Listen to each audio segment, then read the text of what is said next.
Hello dear students, welcome back to organise knowledge channel. और आज की जो वीडियो है बच्चों, उसमें डिस्कस करेंगे worksheet number 12 for class 7 science subject है। और ये वर्कशीट आपके लिए 26 अगस्त 2021 के लिए शेड्यूल की गई है। आज की जो वर्कशीट है बच्चों, उसमें हम न्यूट्रिशन इन एनिमल्स चैप्टर 2 को कंटिन्यू करते हुए टॉपिक पढ़ेंगे डाइजेशन इन ग्रास ईटिंग एनिमल्स। ठीक है, कि जो एनिमल्स हैं जो ग्रास खाते हैं, जो घास खाते हैं, उनके अंदर ग्रास का डाइजेशन जो है वो कैसे होता है, तो ये हम आज की वर्कशीट में पढ़ने वाले हैं। सो हमने जो है पढ़ा था बेटा कि किस तरह से हम खाना खाते हैं और कैसे वो डाइजेस्ट होता है, कैसे उसका डाइजेशन स्मॉल इंटेस्टाइन में और फिर जो अनडाइजेस्टेड फूड वो लार्ज इंटेस्टाइन में जाता है, ये सब हम पढ़ चुके हैं। सो इसमें हम पढ़ेंगे कि जो एनिमल्स घास खाते हैं वो कैसे उस घास को डाइजेस्ट कर सकते हैं, और अगर हम घास खाएं तो क्या हम डाइजेस्ट नहीं कर सकते। तो इन सभी क्वेश्चंस के आंसर हम इस वर्कशीट में जानेंगे। सो वर्कशीट शुरू करने से पहले बेटा प्लीज़ चैनल को सब्सक्राइब कर दीजिए, बेल आइकन को प्रेस कर लो ताकि आपको आने वाली वीडियोज़ की नोटिफिकेशन वो समय से मिल जाएं। सो खुशी, a student of class 7th was on a field visit to the nearest animal farm। खुशी जो कि क्लास 7th की स्टूडेंट है, वो नियरेस्ट जो एनिमल फार्म है वहाँ पर विजिट करने गई। She saw animals like buffaloes and cows were continuously chewing even when they were taking rest। उसने वहाँ पे देखा कि जो काव है, बफेलो है, वो आराम से जो है रेस्ट में बैठे हुए हैं, रेस्ट कर रहे हैं, लेकिन फिर भी वो अपने मुंह को लगातार जो है क्या कर रहे हैं, चू कर रहे हैं, लगातार अपने मुंह को जो है वो चला रहे हैं। ठीक है, तो आपने भी बच्चों ऐसे ज़रूर देखा होगा कि जो एनिमल्स हैं वो बाद में जब रेस्ट कर रहे होते हैं तब भी उनका मुंह जो है वो अपने मुंह को चलाते रहते हैं। तो क्या आपने कभी सोचा है कि वो ऐसा क्यों करते हैं? सो इसी क्वेश्चन का आंसर हम पढ़ने जा रहे हैं। Grass eating animals quickly swallow the grass और फूड ड्यूरिंग ईटिंग। जो घास खाने वाले एनिमल्स हैं वो क्या करते हैं, वो क्विकली यानी एकदम से जो फूड है उसको वो क्या कर लेते हैं, उसको निगल लेते हैं। स्वालो क्या होता है, निगल लेना। ईटिंग के ड्यूरिंग वो उसको निगल लेते हैं। हमारी तरह उसको पूरी तरह से ऐसे जैसे हम चबा चबा के खाते हैं, वो पूरी तरह से इसको चबा चबा के नहीं खाते, वो इसको निगल लेते हैं। And store in it a separate part of the stomach called र्यूमन। और उसको अलग से एक उनके स्टमक का पार्ट होता है जिसको हम क्या कहते हैं, जिसको हम र्यूमन कहते हैं, उसके अंदर वो उसको स्टोर कर लेते हैं। ठीक है, now the food gate partially digested in र्यूमन and is called कड। अब जो फूड इसके अंदर होता है, किसके अंदर बच्चों, र्यूमन के अंदर, वो पार्शली डाइजेस्टेड होता है। क्लियर है, कैसा होता है, पार्शली डाइजेस्टेड। ना तो वो पूरी तरह से अनडाइजेस्टेड होता और ना ही वो पूरी तरह से डाइजेस्टेड होता है। और इस पार्शली अनडाइजेस्टेड फूड को हम कड कहते हैं। याद रखेंगे सारे बच्चे, इसको हम क्या कहेंगे, कड कहेंगे। Clear. But later the cud return to the mouth in small lumps and animal chew it. लेकिन बाद में क्या होता है, देखिए ये क्या है, ये र्यूमन है।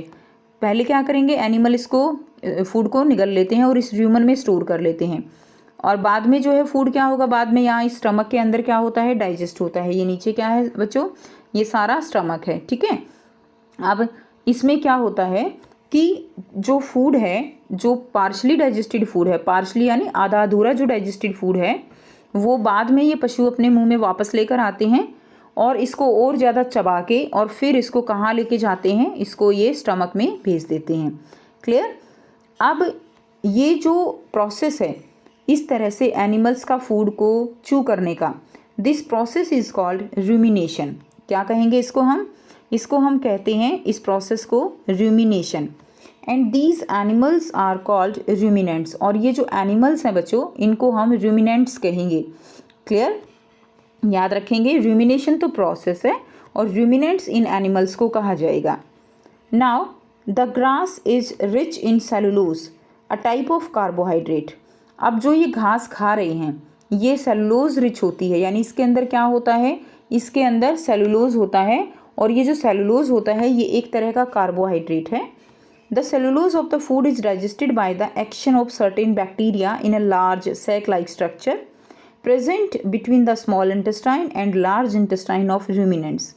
और जो ग्रास है बच्चों, जो एक टाइप का कार्बोहाइड्रेट है, cellulose of the food is digested by the action of certain bacteria. अब इसको आपको ध्यान से समझना है कि जो ये सेलुलोज डाइजेस्ट होता है, ये डाइजेस्ट करने के लिए कुछ बैक्टीरिया होते हैं जो कहाँ प्रेजेंट होते हैं, एक सैक लाइक स्ट्रक्चर में। क्लियर, सैक लाइक स्ट्रक्चर होता है between the small intestine and large intestine of ruminants. Small intestine और लार्ज इंटेस्टाइन के बीच में एक स्ट्रक्चर है, एक सैक लाइक स्ट्रक्चर, और इसके अंदर ये बैक्टीरिया होते हैं और ये जो बैक्टीरिया हैं ये सेलुलोज को डाइजेस्ट कर सकते हैं। अब हमारे अंदर ह्यूमन बीइंग की अगर हम बात करें तो हम तो घास फूस पत्ते नहीं खाते। क्यों नहीं खाते? क्योंकि हमारे अंदर ये बैक्टीरिया प्रेजेंट नहीं होते।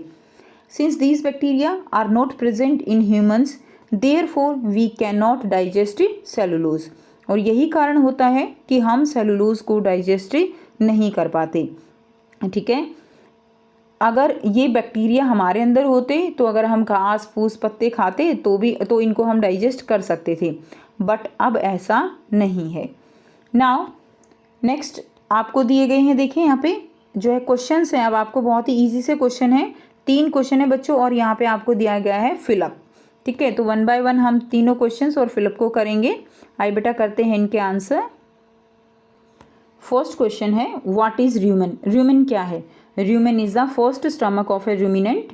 जो र्यूमन है वो फर्स्ट स्टमक है बच्चे रूमिनेंट का, which receive food from the mouth, जो कि माउथ से फूड जो है उसको रिसीव करता है। नेक्स्ट देखिए सेकंड क्वेश्चन है राइट 3 एग्जाम्पल्स ऑफ रूमिनेंट्स। तो रूमिनेंट्स के आपको 3 एग्जाम्पल लिखने हैं। फर्स्ट आप लिख देंगे काव, सेकंड है ऑक्स, थर्ड है बफेलो। उसके अलावा आप गोट लिख सकते हो, शिप लिख सकते हो। ठीक है, तो ये किसके एग्जाम्पल हो जाएंगे? These all are the example of ruminants.